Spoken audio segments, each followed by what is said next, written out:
Kým dúhové KDH ďalej veselo robí reklamu mojej kniheče a zaoberá sa prkotinami, vláda Roberta Fica rieši hypotéky, zastavuje vysielanie zbraní na Ukrajinu a zaoberá sa sociálnou pomocou regiónom. Na slovenskú opozíciu je smutný pohľad. Mikloško dostal preplesk v teátri a tak sa vyplakáva na tlačovkách. Matovič vyčíta Erikovi Tomášovi, že 13. dôchodok bude až budúci rok, aj keď vie, že tento rok sa to nedá stihnúť. Kvôli nemu samému. Spomeňte si, kvôli Čaputovej a Matovičovi boli predčasné voľby až v septembri a nie v máji. Čiže za to, že všetci dôchodcovia dostanú 606 eur navyše až budúci rok, môžu tí, čo dnes najviac vrieskajú, ale kto by bral vážne klauna Matoviča?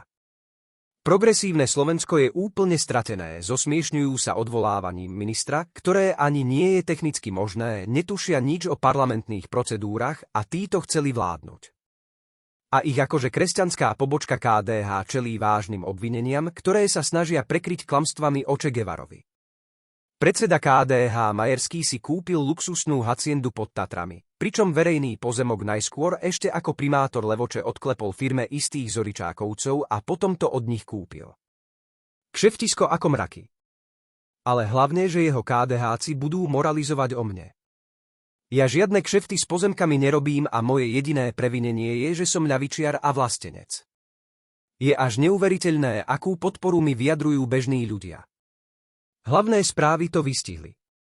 A vážim si aj silnú podporu od mojich slovenských a českých priateľov z akademickej obce.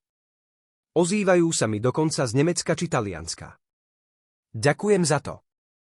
Môj učiteľ, docent Hoš.